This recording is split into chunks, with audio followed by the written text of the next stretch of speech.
c'est Ousseynou Samb. Je suis à la mairie de Mermoz-Sacré-Cœur. Donc, je gère la direction de l'éducation et de la formation.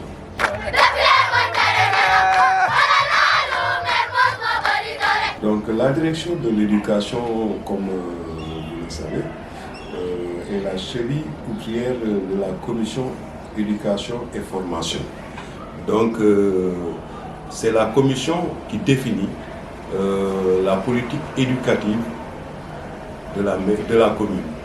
Donc, maintenant, pour la mise en œuvre de cette politique, il s'appuie sur la direction de l'éducation et de la formation pour dérouler tout le programme concocté par le conseil municipal en vue de l'atteinte des besoins identifiés par la commission.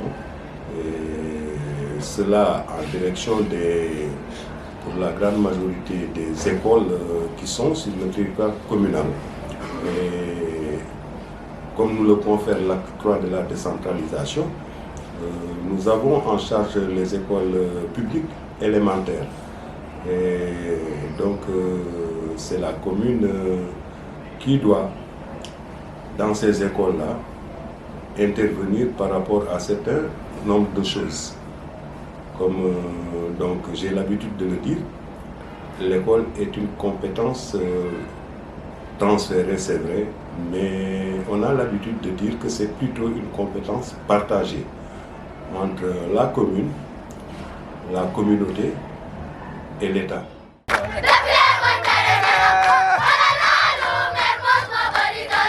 Le rapport que nous avons, comme je l'ai dit tantôt, c'est par rapport à notre rôle, au rôle que joue la commune sur les compétences qui nous sont dévolues.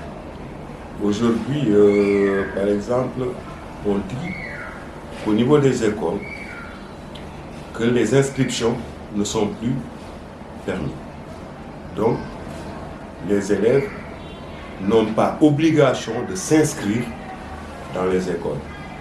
Donc, si une telle mesure est prise, forcément, il doit y avoir un accompagnement pour que l'argent soit décaissé par la commune pour servir de fonctionnement aux écoles.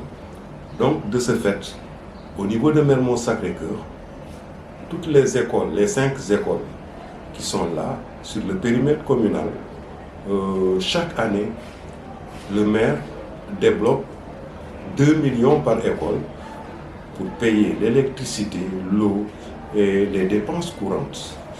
Bon, cela dit, c'est vrai que ça, c'est une partie des dépenses qu'on effectue au niveau des écoles, mais il y en a d'autres, comme par exemple l'attribution de fournitures aux différentes écoles qu'on fait chaque année, et la réfection, parce que les grosses œuvres, les gros travaux, donc ne sont pas pris en charge par le budget, les 2 millions qu'on donne.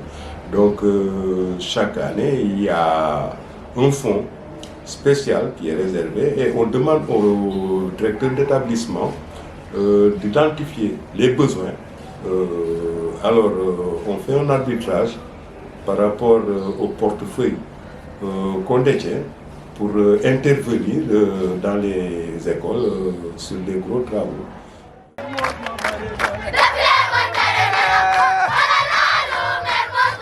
Mentionné par les fournitures. Les fournitures en général sont distribuées au prorata du nombre d'élèves qui sont présents dans les établissements.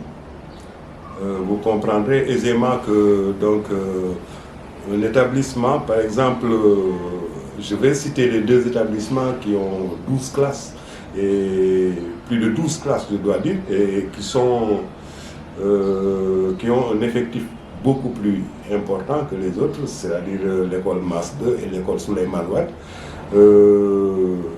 qui ont à peu près le double de l'effectif, par exemple, de l'école Mass 1. Si on distribue les fournitures, donc les fournitures scolaires, donc ils n'auront pas la même quantité de fournitures. Donc, d'abord, c'est le premier niveau de sélection. C'est au prorata du nombre d'élèves présents dans les écoles. Et maintenant, nous donnons l'entièreté des fournitures au directeur de l'école et au comité de gestion de l'école. Donc, à leur charge de distribuer ces fournitures-là aux élèves. Maintenant, par rapport à la bourse de formation, et donc il y a une évolution. Maintenant, on ne dit pas de bourse de formation, mais c'est une allocation d'études. Là, ce que nous avions l'habitude de faire, c'est dès la proclamation des résultats du bac, après le 15 août, on demande aux étudiants de venir déposer au niveau de Mermoz, de l'hôtel de ville, donc ici, à la mairie. Ils viennent déposer le dossier de candidature.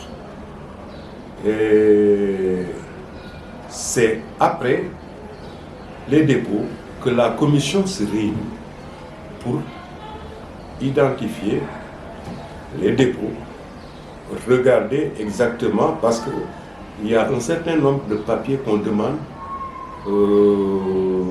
à ce que l'étudiant puisse le déposer. On demande à ce que l'étudiant, par exemple, s'il a un parent décédé, accompagne son dossier d'un certificat de décès. Si l'étudiant aussi a un parent, un de ses parents retraités, on lui demande la même chose, de fournir un document attestant que son père ou sa maman est retraité. Est-ce que vous voyez? Donc, tout simplement pour vous dire que il y a une discrimination positive qui se fait. Vous comprendrez aisément qu'un enfant, par exemple, un étudiant dont les parents sont en activité, n'a pas le même traitement qu'un étudiant dont les parents sont décédés. Donc voilà un premier niveau de discrimination qu'on fait.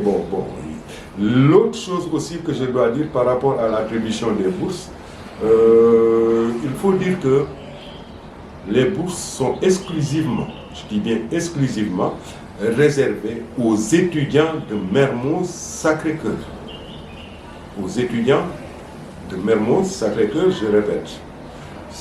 Parce que l'argent qui est collecté à Mermoz Sacré-Cœur. C'est les contribuables de Mermoz Sacré-Cœur qui ont collecté cet argent. Et maintenant, quand il s'agira de le distribuer, on va le distribuer aux étudiants de Mermoz Sacré-Cœur.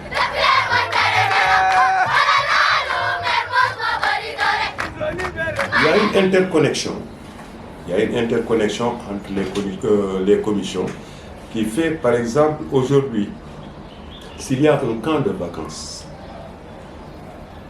le camp de vacances, quelles sont les personnes qui seront dans ce camp de vacances? C'est des élèves, c'est des étudiants de Mermoz Sacré-Cœur. Donc, à ce titre, il y a une intercommission qui se charge de la question.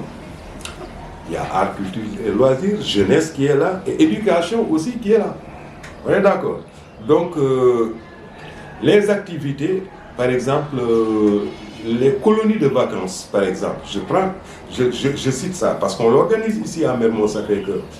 Donc, la commission éducation, elle est présente, la commission jeunesse est présente, art, culture et loisirs aussi est présente. Voilà, donc il y a énormément d'activités comme ça que Mermoz Sacré-Cœur offre à ses élèves, à ses étudiants.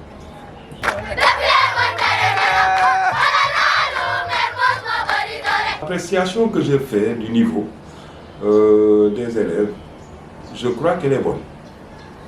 Je crois qu'elle est bonne parce que, tout simplement, si on se réfère sur les statistiques fournies par l'IEF, je veux dire l'inspection de l'éducation et de la formation des Almadies, aujourd'hui, les 5 écoles publiques élémentaires de Mermoz Sacré-Cœur sur le plan des résultats, sont classées première, deuxième, troisième, quatrième, cinquième de l'arrondissement des Almadies, j'ai dit bien, pour les écoles publiques élémentaires. Cela, grâce à la politique de la commune en direction des écoles. Parce qu'on a très vite compris que les écoles qui nous entourent, parce qu'en fait, il faut dire que Mermoz Sacré-Cœur, en termes d'éducation, est un hub de service. Il y a énormément d'écoles privées qui sont là sur le territoire communal.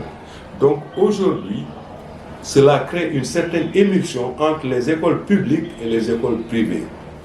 Donc ce qui fait que le niveau des écoles publiques sont assez élevés.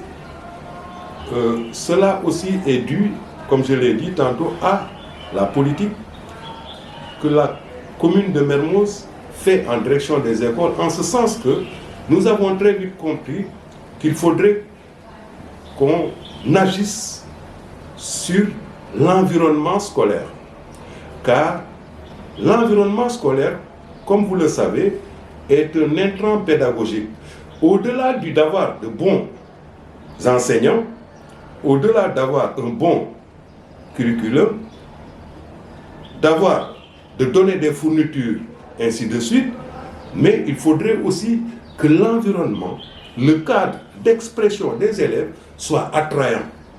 Et comme je l'ai dit, grâce au partenariat public-privé et à la RSE avec la Sonatel, qui nous ont accompagnés à rendre beaucoup plus attrayant l'environnement, ce qui a influé effectivement sur les résultats. Donc, aujourd'hui, en termes de statistiques, si je peux dire,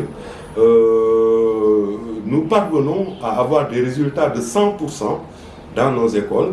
Et l'école qui a le plus bas niveau, en termes de pourcentage, est autour de 87%. Et je peux dire que c'est pas par rapport à ce qui se fait dans la commune, toute école confondue, privée comme publique, je crois que nos écoles publiques n'ont pas à honnir.